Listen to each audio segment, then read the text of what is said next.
Welcome to the Cookbook, where we invite guests on to share the ingredients of what has helped make them the successes that they are. All of it, the good, the not so good. You're not going to find anything half-baked here. And our kitchen gets messy sometimes. That's when the fun starts. So come on and join us. Hey everybody, and welcome to another episode of The Cookbook. I'm Iris Goldfeder, your host, and like all my guests, I'm super excited about my guest today. But before I get into that, for those of you watching, yes, I'm wearing my Yankees shirt, and I'm representing because one of my friends is an Astros fan, and she was an asshole about it, so I'm wearing this to power to the Yankees. We'll do it next year. Anyway, I probably just lost I don't even know how many people listening, but I'm gonna read Lindsay's bio, and then we're gonna bring her on, and you are gonna love her as much as I do. So, Lindsay Hotmire is a brand storyteller and story coach who helps values-driven coaches, consultants, and small business owners grow and scale with story. Using her unique unbrand method, Lindsay challenges the status quo of sales and marketing, leveraging psychology, philosophy, and the proven principles of story to help her clients authentically and ethically attract, engage, and transform their audience. Keyword there is ethically. Since 2016, her approach has empowered her clients to create $10,000 to $1 million campaigns, all without losing sight of their true, authentic selves. And that's something that we always talk about on here, is about being our authentic selves. Lindsay has been a featured expert at Content Marketing Institute, 17 Ways to Beat Back Writer's Block and Win, Inbound, Content Marketing World, the Copywriter Club, IRL, Found Conference, Shine Bootcamp, and her message has been shared with podcast audiences across the globe. Lindsay lives in the Midwest, not too far from me, with her husband, and is an almost empty nester mom to 4 kids. So without further ado, let's bring on Lindsay. Hey, you're on mute. There we go. You're on mute. There you go. Hey, say it again. Hey, so glad to be here. Hi. I'm glad that you're here, and I'm glad that we were able to make this happen. And I know you're feeling like not that great today, so I really appreciate you being on, because I know she's got some kind of crud. It's not COVID for you people out there. Don't freak out. I actually made her test. I made her test yesterday. She said, we're not talking via Zoom unless I know you're not contagious. No. That's right. Not that I could catch it via Zoom, but I love my friends and I want to make sure she's okay. So she sent me a text, negative, or sent me a text, negative test. And I was like, I'm so proud of you. And she laughed. So, but, yeah. So, what you do is so cool. I love what you do, and I love how you do it. So why don't you tell the audience a little bit about what you do and how you do it, and how important, story is? Because I think it's greatly important. My work really is, story consulting, story coaching, and just coming alongside of my clients and helping them find, kind of move beyond the typical story that shows up in marketing and in branding. And I've kind of come to call that your iceberg story. And so if you picture an iceberg and what we see on top, we all know that the scientific truth is that what we see on top of an iceberg is just a very small portion of the actual iceberg. And so what I say is that my work focuses on the invisible, the unseen part of that iceberg, which is really centered on the who of you, who you are as a person, what has gone in to make you who you are. The concept called your worldview is a really big piece of my work. And so we expose what your worldview is. We find that, we understand it. And from that, your story can emerge as a business, as a brand. Your story can emerge in a way that becomes not just foundational, but like that cornerstone of a foundation. And so it gives you a really strong foundation to grow and to scale in a way that doesn't make you, 5 years, 10 years down the road say, no, wait a minute, that's not really who I am. Like, now what do I do? Like, now I have to redefine myself. Or when crisis hits and you have to decide, do I insert myself into this conversation or not? Or how do we navigate through this tough time? When you really have an understanding of who you are, all of those other pieces of your brand story and how you should market yourself, and even how you should start to scale, start to fall into place a lot more easily than if you skip that work and you just kind of do the formulaic branding, plug and play your messaging and try to make things work that way. Right. And I remember, the first time we met down at Harry and Izzy's for dinner, which was awesome. Um, and, we were talking about the impact of being authentic and being able to tell your authentic story. And I think a lot of people shy away from that. For me personally, I'm past that. I mean, I'm like an open book at this point. So, Mhm. but I think that what you do in bringing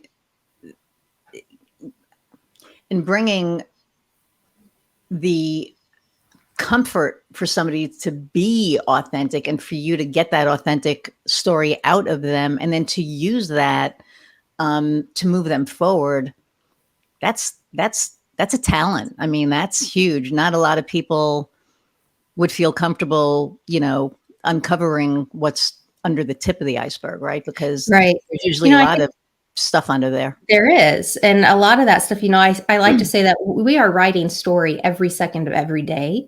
And we very rarely stop to kind of tune in to what is that story and what is the impact of that story. And often it's not only until we look back that we start to be able to connect those dots, to pull those threads together into a tapestry. But very few of us take the time to actually look back. And I think we shy away from the word authentic because it's so overused, which coincidentally, I think it's overused right now because we live in this digital age where anybody can show up anyway. And so we're inherently craving for the real deal. And we don't Right. know how to tap into that. In the early 2000s, there were two psychologists who were kind of the first to emerge on scene and really scientifically study the concept of authenticity. I mean, we've been talking about it since Aristotle, but they were the ones who really say, okay, what does it mean to be authentic? And their work centered on kind of four basic principles that I've taken and I've morphed into a tool that I use called the authenticity flywheel. And it really comes down to four basic things. If you're authentic, you have a clear understanding of what your values are. And a lot of us think we know what those are, but we don't. We get those confused. But that's number one. And number two then is action. What are you doing to actually live out those values? That's where a lot of us get caught because we claim to have values and then we step into a situation and we don't live those out. Now what? Holy crap. What does that mean? How honest are you about your own biases and assumptions? And then what kind of community are you building? Are you inviting open, sincere, honest relationships? And so it's a flywheel because you're constantly going around and you may not always be in alignment with all four at any given time. There may be times where you're like, I kind of stepped out when it came to living out that value. What makes you authentic is that you're aware of it and you start to hem yourself in and to say, okay, what needs to shift so that I can stay in alignment with this flywheel? Wow. And so that's the work that I take all of my clients through that flywheel. That's how we sort and sift through what really are your values. Like one of the questions I like to ask is the way I'm living out my why align with what I say my why is? Because it's really easy to say, this is my why. It's really hard to be honest with yourself to say, but I don't really do that. Like, I would love to be a great humanitarian. I would love it. But the sacrifice that requires is not something that I've been willing to make. So I can't really claim that as a value. Not really. And so that's a lot of my work. And then that infuses into the story that gets to be told. Wow, that's interesting. So, and it's funny because we talk about values, and I think I'm aligned with probably 80% of them, or I think I'm 80% aligned with them, because I believe in social issues. So I have a not-for-profit that raises money for, Mhm. organizations that tackle social issues. I'm a humanitarian. I'm an animal lover. We end up with the craziest of the crazy. I really think that the universe or God or whoever you want to call it is like, you're getting this one because nobody else is going to want to deal with them. So Yeah. there you go. And it's like, hell on wheels for the first, like Piper finally is reeled in after 5 months. But the first 4 months I was like, she's going to puppy boot camp. She's going, something, something. And then it was like, nope. But then I think it's also the people that we surround ourselves with. And my circle has gotten, it's weird. It's gotten smaller in some areas, but wider in others. So the people that I'm letting in now are aligned with my values, and like my smaller circle that used to be bigger don't. And that was a wake-up call.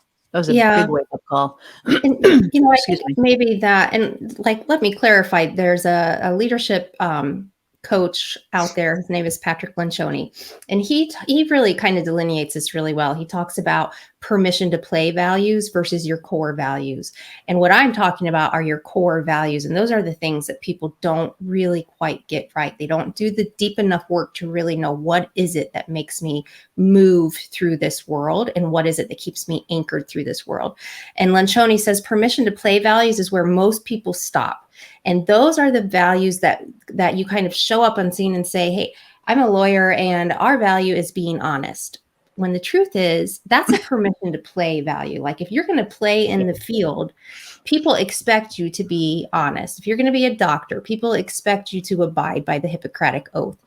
Those aren't core values. Those are permission to play values. And so we see a lot of brands showing up with these type of, I'm authentic or vulnerable or whatever it is. And sometimes those really are their core values, but other times that's just permission to play, and they're stopping there because they haven't done that deep enough work to really understand what it is that moves them. Wow. So for you saying my circle's gotten smaller, I would say maybe that's because you're kind of like, it's like separating the wheat from the chaff. And you're saying, if these people share my core values, they are in my inner circle. Now, these other people, they're still in my circle because we share values. Like, humanitarianism is a value of mine, but is it something that I'm like taking through that authenticity flywheel and living out like in a deep way like you are? No. And so can I call that my core value? I feel like that would be inauthentic of me to do that at this stage in my life. Wow. Okay. That's interesting.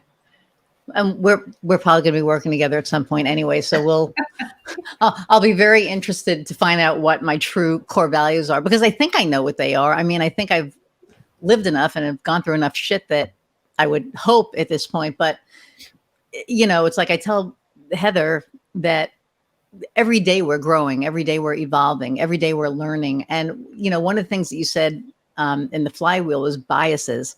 Mm-hmm. And I think that is really important because, especially, and I'm not going to get political, but in the climate that we're now in, with the Black Lives Matter movement and with a lot of anti-Semitism going on, and a lot of, there's like so many things going on now. And I remember when Black Lives Matter first started, I didn't realize New York was really racist when I was growing up. I mean, and I'm going to say as a whole, they were just, my family was racist. Mm-hmm. Our generation wasn't, but the older generation were awful. And I forgot about that until, things happened 8 years ago, 6 years ago, whatever it was. And then that kind of came back to the surface. But when Black Lives Matter happened, it made me take a look at myself and, where my biases were, and, did I have any? Because it was like, I'm the first person who's going to stand up for somebody who's in trouble or for, whatever. But then I had to take a hard look and be like, no, you have those biases because they're inherent. They're from where I came from. And it's taken 3 years, 4 years to really, do the work, look inside and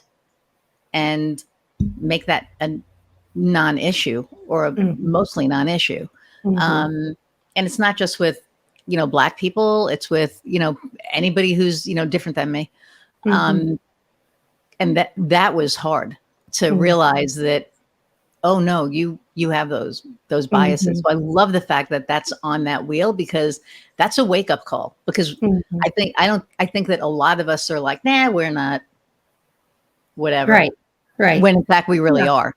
And you're And like, so, oh, yeah, and it can go really deep like that, and even less deep to where, just from the story standpoint, a lot of what I find is a lot of brand leaders, a lot of business owners will step into creating their story, and they'll create it in a way they'll create it with their own set of biases. Like, this is who my audience is. This is what, this is what keeps them awake at night. This is what they need. Never ever having real conversations with their audience. I worked with a coach who is deathly afraid, a coach of mine, deathly afraid of giving access to her clients for somebody like me to talk to. And to me, that's a red flag. Like, what's going on here that you don't want to go to your audience and more deeply understand who they are. And so if that's you, then take a step back and pause and ask yourself why. What's fueling that fear? What are you afraid is going to be discovered or exposed? And that's really hitting at that honesty piece of the flywheel. Like, you have to be willing to step in and kind of expose who you think you are, what you think you know, and lay it all on the floor and, have it be shaken out. wow. And that, I mean, I could see where that's scary. And especially, I mean, that's your coach. I think that's pretty cool that she's still your coach, because I don't know. I think I would be like, wait a minute. Well, she was, she's not now. Oh, well, there you go. Okay. So she was, okay. Yeah. Okay. In that sense, because I was going, wait a minute. Um, so, well, I told you I had a coach who once told me to be less me. I heard you say that when you were talking with Jen Koken.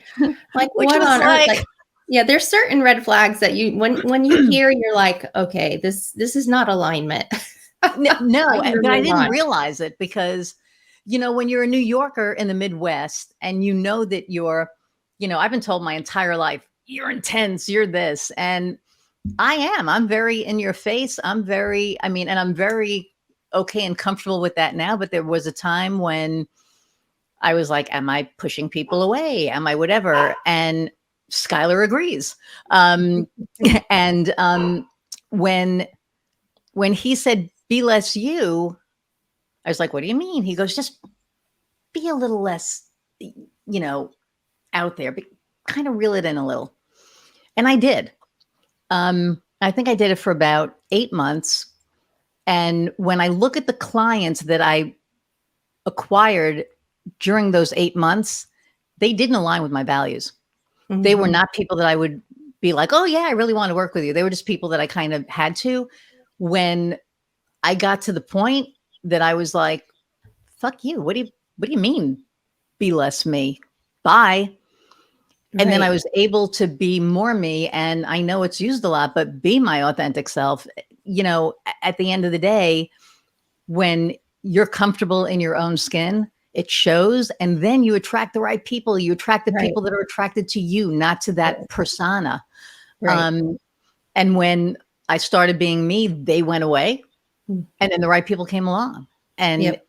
the right people continue to come along. And we talked yesterday, and I was like, I finally was like, okay, I'm letting go. I'm not going to try and put, whatever. And now shit's just happening. And I'm like, Mhm. Okay, let it Yeah. And happen.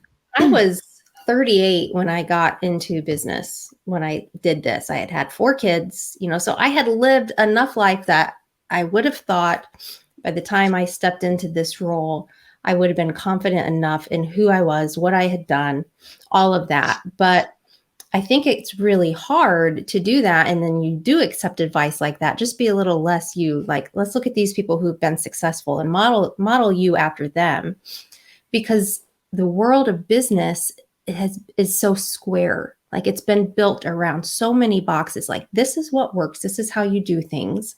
Here's the steps that you need to take. do this, this, and this, and then you'll be successful. And so it takes a level of courage to step outside of that and say, I'm not going to do it that way. Like it works for some people, but there's others of us where it doesn't. I compare it to running a race in somebody else's shoes. And so if you're a runner, a jogger, it's like going up to, I think it's Kipchoge. I think he's like the world's fastest marathon runner. He's insane. And so me going up to him and saying, hey, I want to run just like you. And him looking at me and saying, okay, here's my shoes, Lindsay, just put them on and you'll run just like me. And so I do that. What's going to happen? I'm going to get shin splints. I'm going to get blisters. I'm going to get defeated and I'm going to quit. And that's what's happening in the world of business. We have business owners stepping in, either trying to grow their business, trying to pivot their business. They're doing all the things that, 1, 2, 3, 4, 5 steps. It's not working because they're being forced into somebody else's shoes. And I give them the permission to say, okay, let's figure out what size of shoe you wear, what type of shoe that you need, even maybe you're a track runner, maybe you're not a cross country runner, maybe you're, what type of course should you even be running on? That's the work that I do with my clients. That is awesome. Okay, so I know the story, but what made you decide to become an entrepreneur? Like, what made you decide to just be like, okay, I don't want to do this anymore. I want to do this. Yeah.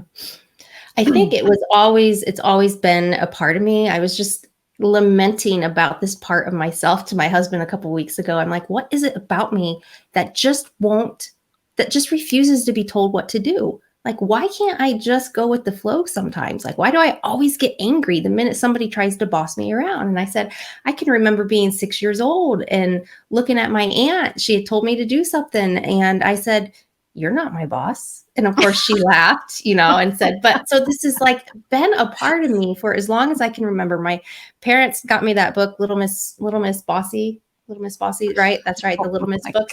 And they would, like tease me with this book. So it's like always been a part of me. And so I think that there's that bit that it's always been there. It just took me a while to discover this is where you belong.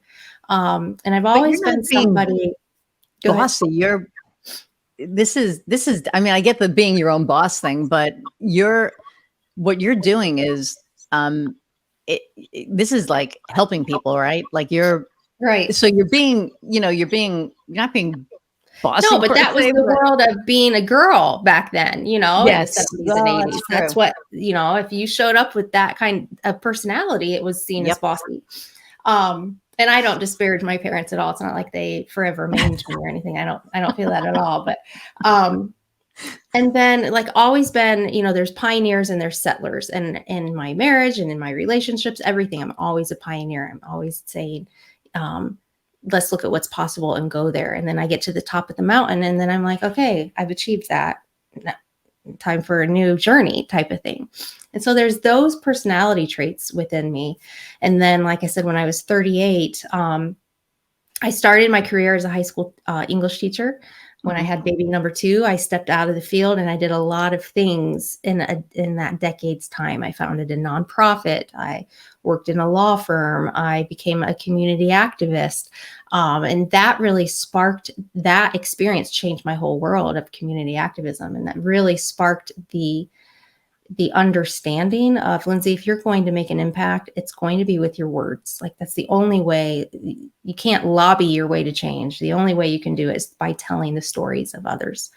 So I went back, got my master's, and then took a job for a while as a marketing and comms director at a small university. And I loved that job. It was kind of like my first foray back into full-time, work outside of being my own boss again. I loved it. I loved my boss. He left. My friend under him left. Basically management shifted. And they left for the same reason I ultimately left. Like management shifted in a very unhealthy way. And it just was not a train I wanted to ride on anymore. And I knew if I was going to make the money I wanted to make and live the life I wanted to live, I couldn't do it working for somebody else. Like I just couldn't. And I knew at that point, I knew enough about myself that it's going to take a really unique boss for it to work for Lindsay. It just Mm. is. I was essentially my own boss at that job in that role.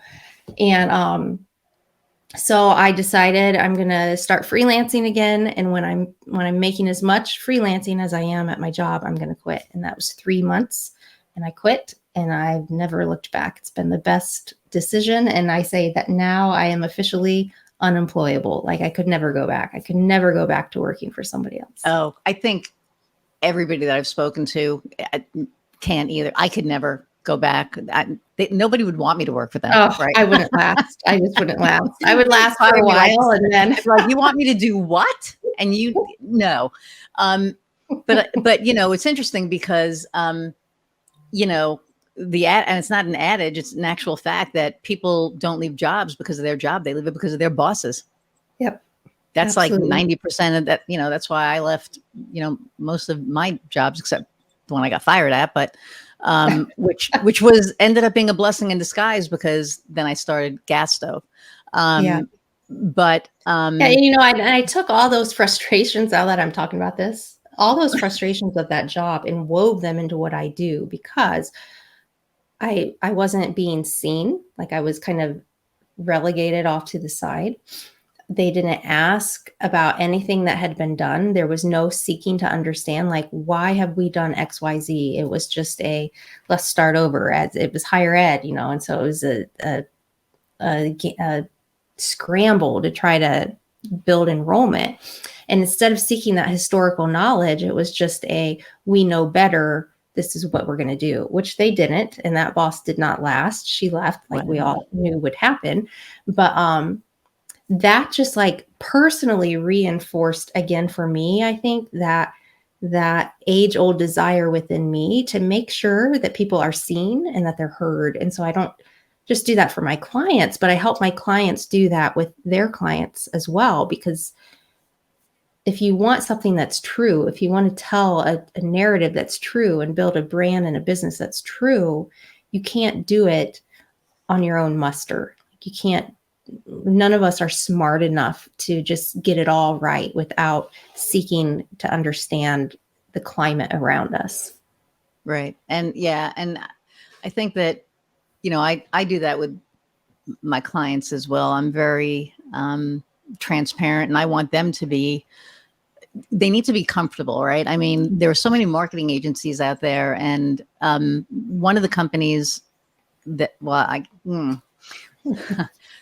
one of my biggest clients came because a company kept charging them just for whatever. They'd get like a $3,000, $4,000 agency fee bill. And they're like, well, what is this for? I called you for 15 minutes. So every time I call you for 15 minutes, you're going to tack it up to, I don't do that. And I'm not cheap, but at the same time, to me, if you have a question, I'm going to answer. I'm not going to charge you to answer a question. I mean, I'm just, not going to do that. And then my client that I just recently acquired, I pretty much laid everything out. It's like, this is what you need.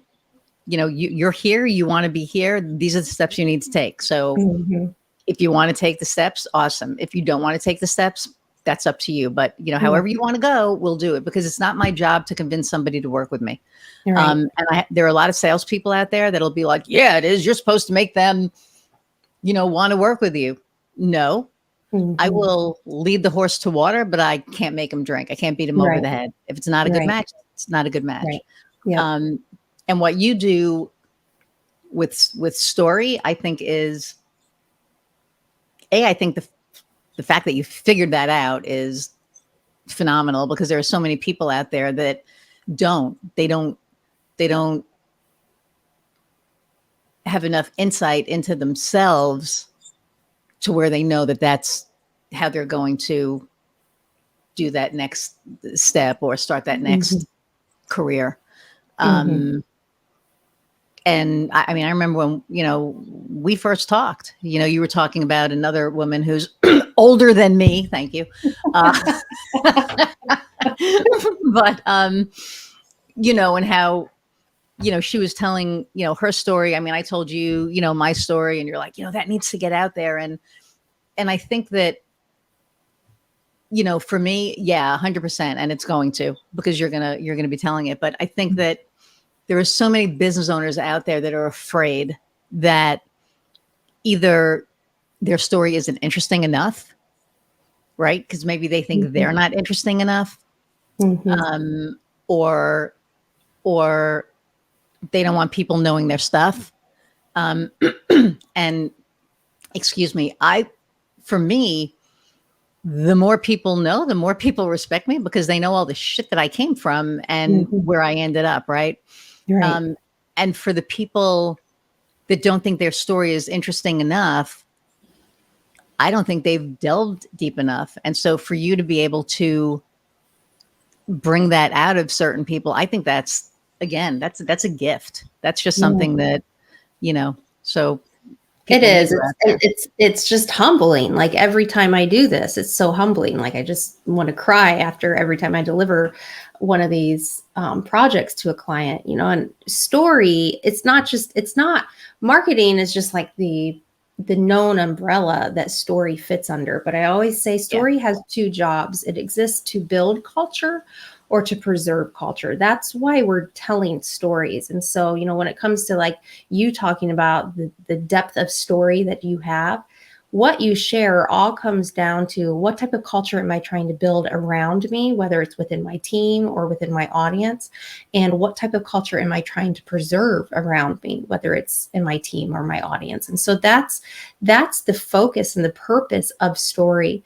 And I also, I kind of think of story in terms of a pyramid where the top of the story should help establish place. It should help our team, our culture, our audience understand that, look, I think I could belong here. Like, where am I? And can I fit myself into here?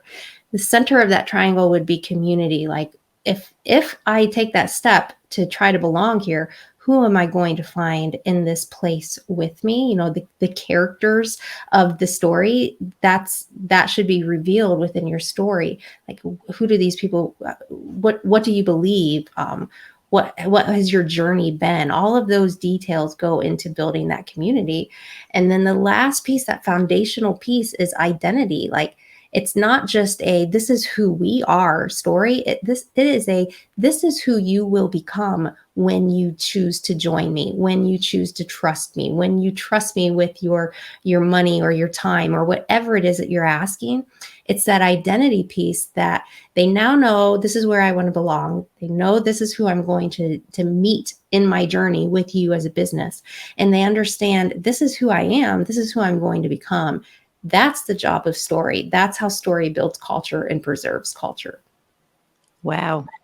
That that's fascinating, actually. Um, hope you all are listening to this. And Lindsay's information is streaming along the the bottom here. And what is your website? Is your website streaming? It's on there. Yep. Okay, LindsayHotmire.com. lindsayhotmire.com. Just making sure that everything is up there. Kofi's like on it. He's like, yeah, it's on there. Um, so what advice would you have for somebody who is thinking about becoming an entrepreneur? So that, you've had your journey, and now you're talking to somebody and they're like, hey Linz, I'm kind of thinking about, I don't know, taking the next step. What advice would you have for them? Oh, one piece of advice. What would I say to somebody? You could do a couple. It doesn't just have to be, because there's so many Yeah, variables there out are. there. There's a tension between waiting to get started until you figured it all out versus just get started. And so there's that tension of there's a lot that you learn about yourself as an entrepreneur on the journey. And you're not always going to know yourself deeply until you're like far down the path. And then you realize, oh, okay, this is who I am. And so I think it's important to do some of that foundational work. But this is why I don't typically work with like brand new entrepreneurs, because there is an element of needing to just kind of get started and kind of play with those puzzle pieces and figure out where do you think that you're going to fit. And then once that understanding is kind of there, don't be afraid to just push pause, step out of the frameworks and the formulas and all those business rules and say, okay, who really am I? Like, now that I kind of have figured out the shadowy outline of what I think I want to do and where I think I want to go, does that align with who I really am? And doing that work is bold and courageous, because like we talked about earlier, you're going to have people on a path say, nobody's going to do that, or just be a little bit less you.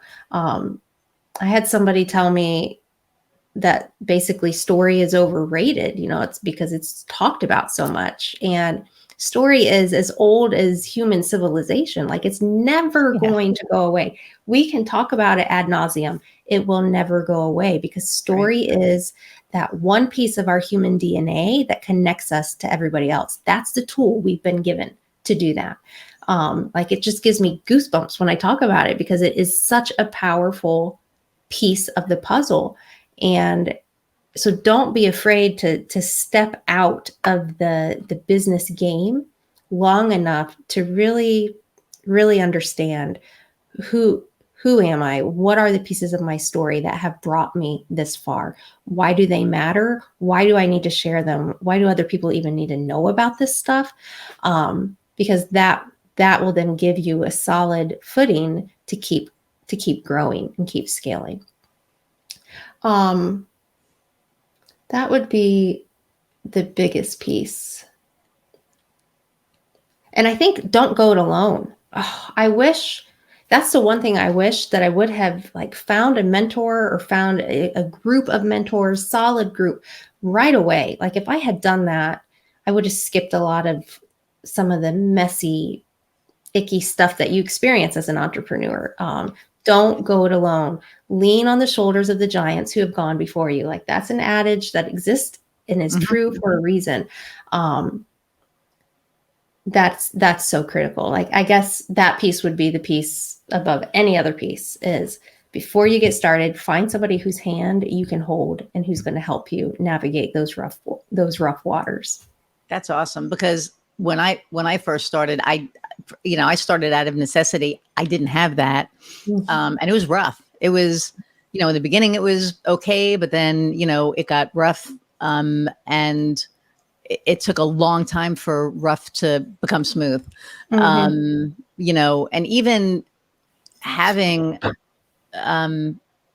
somebody with great experience, helped me in a lot of ways. It also kind of hindered me in a lot of ways, because it was like, I know more than you, and blah, blah, blah. So that was kind of stuck in my head for a really long time. Not anymore, but for a long time. So be careful of the mentors that you get, and be careful of, that. And then so as entrepreneurs, we all go through some kind of a hellhole, right? So, I mean, there's always some obstacle or something that we've gone through. So what is one of those obstacles that you've gone through and you've come through the other side, maybe a little scathed, but more shiny now, or, a little bit more wiser? Yeah. This for the seasoned entrepreneurs that may be going through something like that. Well, I think this is a common thing I know amongst other people that I've talked with, is not getting connected. Well, and it's, on the heels of what I just said, not getting connected to the right people to help you, like hiring a business coach because you think that's what you need. And then that business coach not showing up with what they promised that they would deliver, or joining a group thinking that that group is going to lead you to the connections that you need and the network that you need. And then that not panning out. Like, be wary of big promises, I guess, because there is no panacea for a successful business beyond blood, sweat, and tears. That's what it takes. It's hard emotionally. It can be hard physically. It can be hard relationally. It's just hard, and that's okay. Like, the hard is okay. The hard doesn't mean you're doing something wrong. It often means you're doing exactly what you're supposed to do. It's just trekking the mountain. And if you've trekked a mountain, it's not easy. It is not easy to get to the top.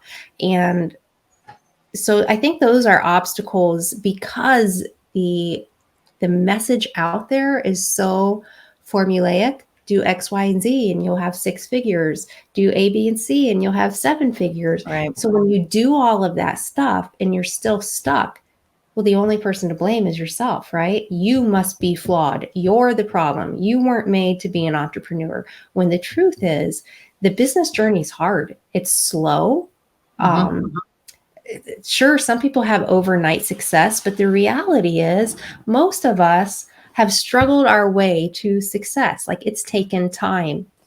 And I think that for me, that's the biggest obstacle, like being in a rush to get that success that you see, that you think you're supposed to have. And so you make these decisions to partner with a coach or join a group, and then things don't pan out because you didn't take yourself through that authenticity flywheel. You didn't make sure that those people were aligning.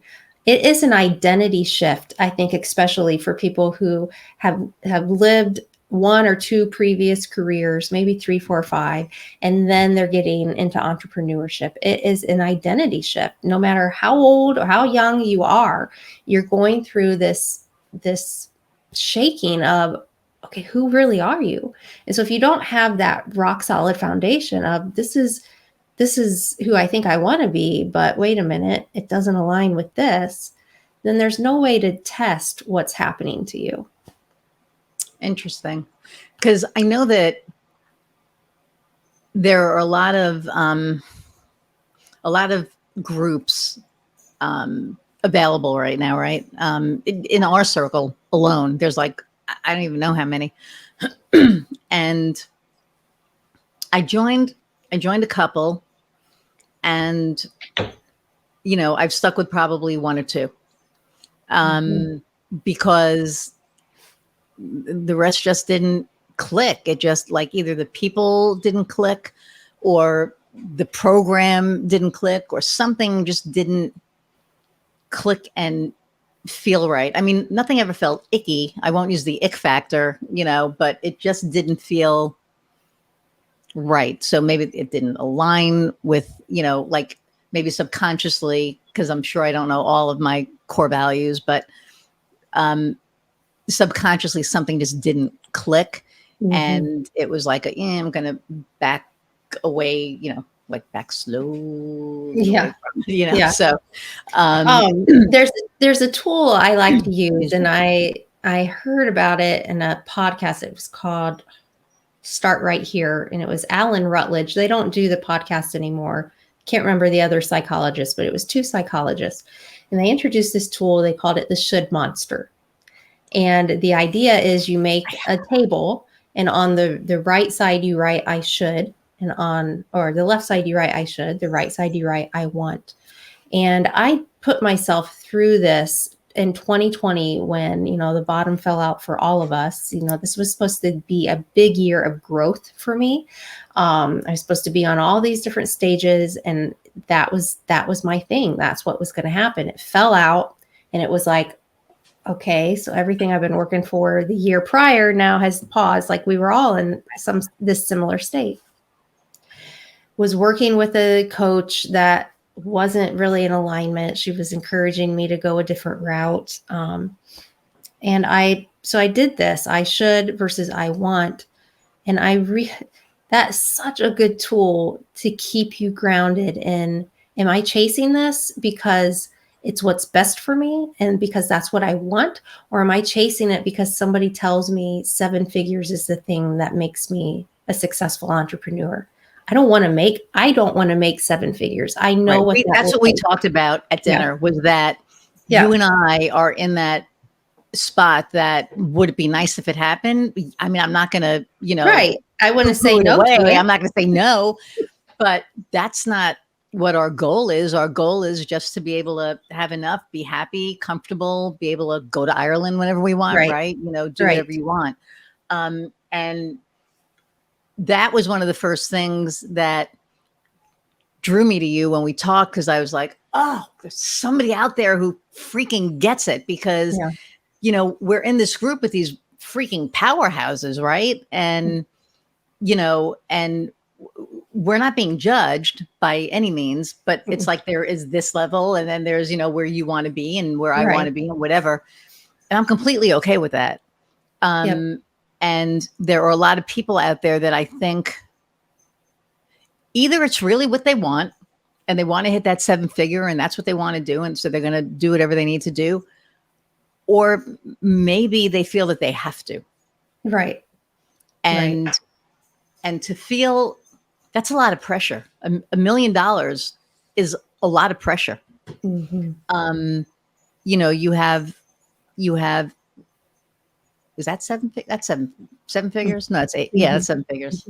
It's been a long freaking day. I'm like, wait a minute. But hitting that $1 million mark, I mean, the people that listen to me regularly they know I suck at math. This was so funny. I'm trying to figure out like a percentage because if I do promotional items or whatever and I help my clients, I have to put a little bit of something on there. So I'm trying to do math with a client on the phone.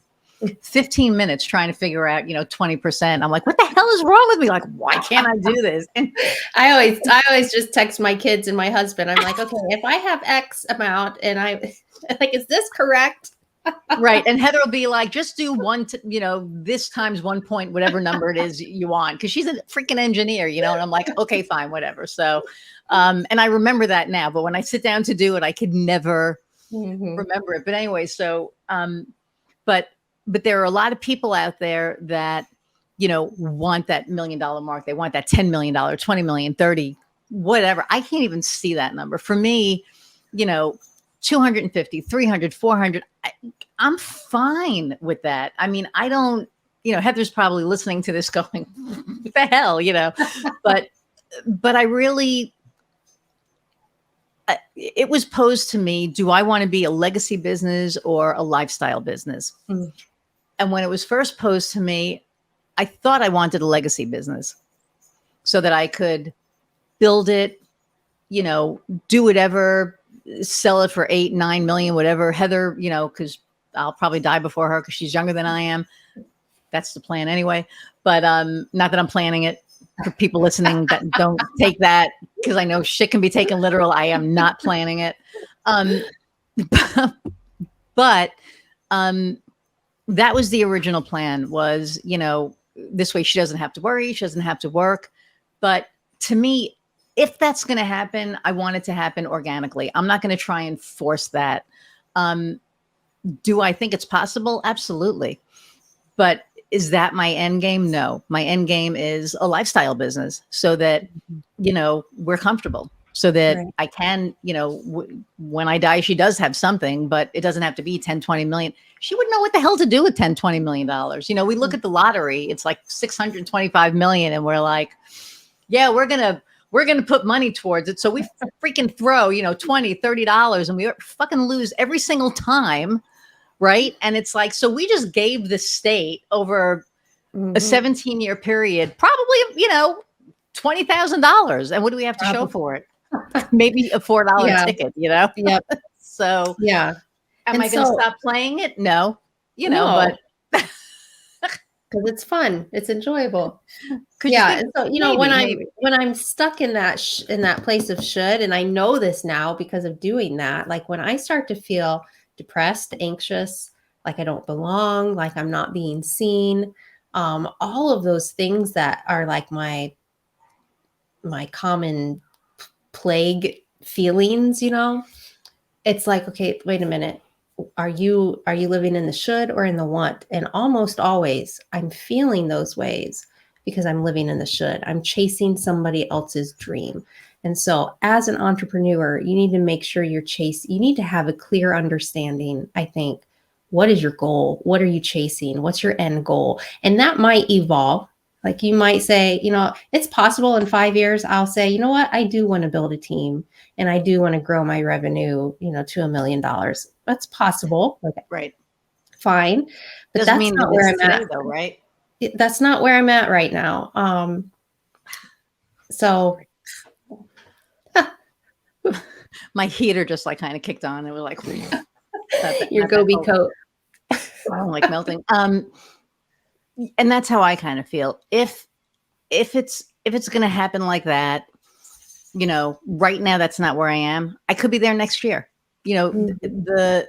trajectory that my business is taking now, I don't know what's going to happen, because things are happening fast. I mean, Kofi can tell you, he's like, slow the hell down, because he gets a lot of the brunt of it.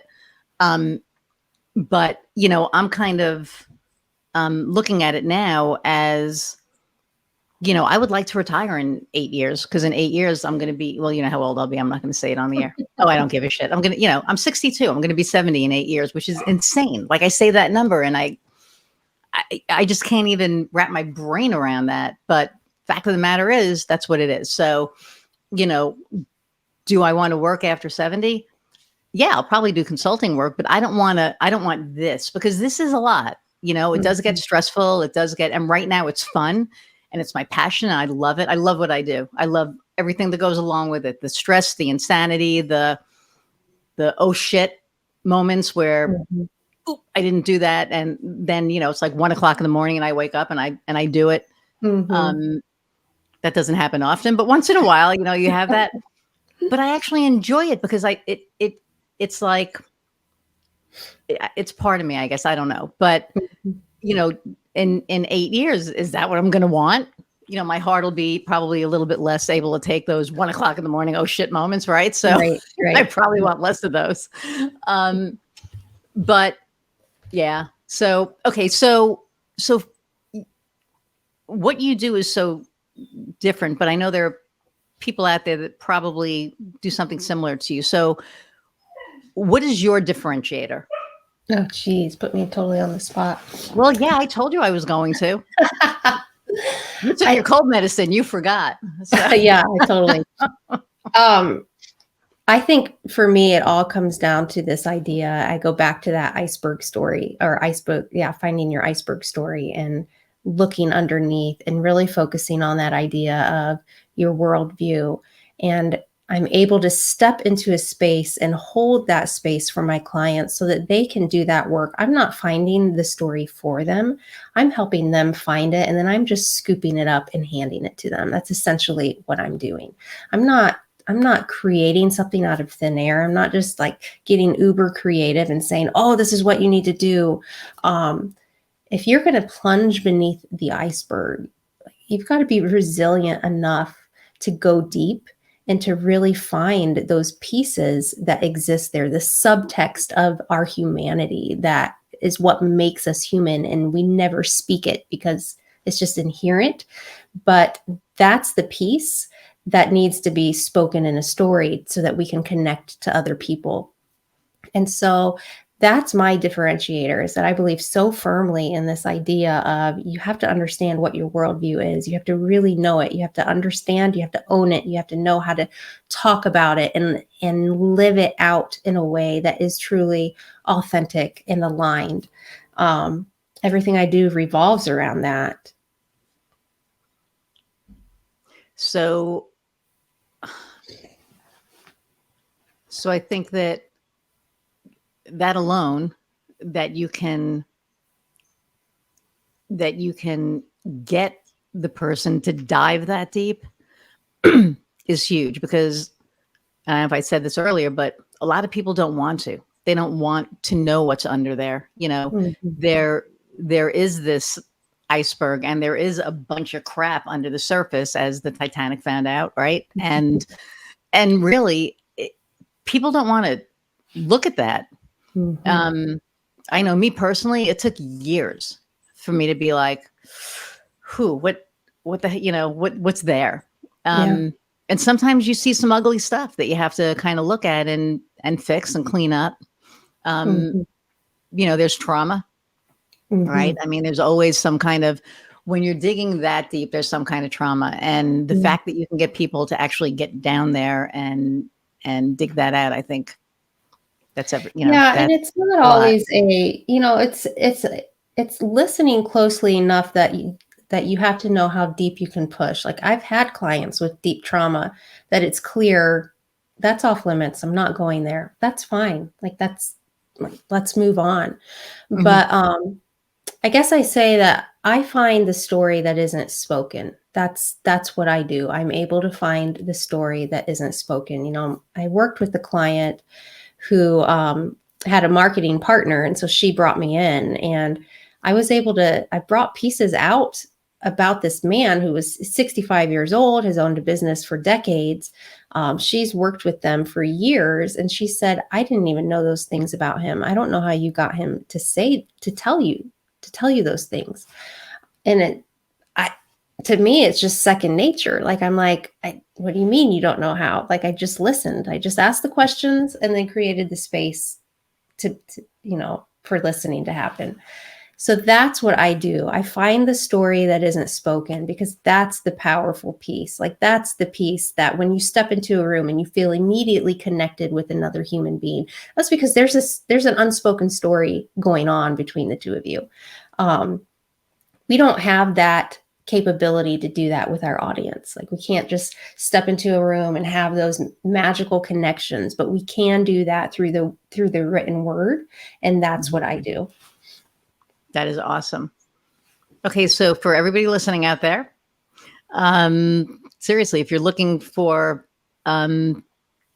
your brand story to be told, and to be told properly, and to really be able to reach your audience on a different level. I think that's it too, right? When you help that story come out, it helps the business owner reach on a different level than they would have before. And I think that's huge. Mm-hmm. Okay. So, wow, that just, when I think about it, it just, it's so important, because there are so many untold stories out there that you could be bringing out. So, but I know there's only one of you right now. So, Just one of me. so what? I said, yes, just one of me. My husband would say, thank the Lord. Oh my goodness. No, I met Ben. He loves you. He does. He's a cutie. But no, but it's like, everybody has a story. Everybody listening to this, right, has an untold story, and that's, I think that's huge. And again, I'll say it again. It's a gift that you can go in and that you can do that. So, yeah. So anybody looking to build your brand story, LindsayHotmire.com, and you can find her on LinkedIn. So it's LinkedIn.com, Lindsay Hotmire, or just search her and you'll find her. But yeah, so thank you. See, it's an hour already. I know. It goes so fast. And I know you're feeling like crap, so it probably dragged on for you. You're probably like, no, it's been good. That Mucinex is in full force right now, so I'm good. There you go. That'll be our new sponsor, Mucinex for Colt. No, I'm kidding. Yes, no kidding. We should get a little bit of money for that plug. The amount of brands that I say on here, and I haven't gotten one phone call, so I may be like, hey, I've been mentioning you like 50 times. But really, thank you for taking time, when you've been feeling crappy, to talk to me. And it's been a lot of fun. And I think a lot of people don't understand about story. And I think now they have a much more clear understanding of that and of what you do. So thank you. I hope so. So thank you. It's been great. Yeah. And then the last question I ask all my guests is, what lights your fire? Oh my. So what are you most passionate about? It could be personal, professional, whatever, but what lights you up? Yeah, this maybe feels like a pat answer, but it's true. It's my family. Like, I just love my family, and love being a mom to my 4 kids who are 22 to 16. Like, they're old now. Ben and I have been married for 25 years, and I would tell him when we were first married, I don't think I've ever shared this with anybody. This is our secret. And now I'm telling you, I would tell him, can you just shrink me down into your pocket, and I'll just lay there all day while you go to work. Like, just put me in your pocket. I just want to be. And 25, I still feel that way. Aww. It's just, I'm very lucky, just very, very lucky. So it's no doubt about it. It's my family. That's so sweet. That just got me right. No, seriously, that is so. And you didn't just tell me on the Lindsay secret. There you go. And now like everybody knows. So, now I'm going to put like little jean pockets on. No, I'm kidding. Yeah. Um, but no, that's awesome. Ben, you're a lucky man. Just, I'm sure he knows that though. So, um, but again, thank you for being on, and you guys, thank you or everyone, I like to say guys, everyone, thank you for, again, hanging out for an hour. And I'm going to give a shout out to my friend, Michelle. I don't know if I did that last time, but she listens on the way to work, on the way, from work. So love and appreciate you. Everybody else out there who's listening, love and appreciate you guys, or you all as well. Thank you for listening. I know an hour is a long time. Hopefully it goes as quickly for you as it does for us. And I'm going to sign off until next time. We'll see you, and go out and find what lights your fire. Bye, everyone.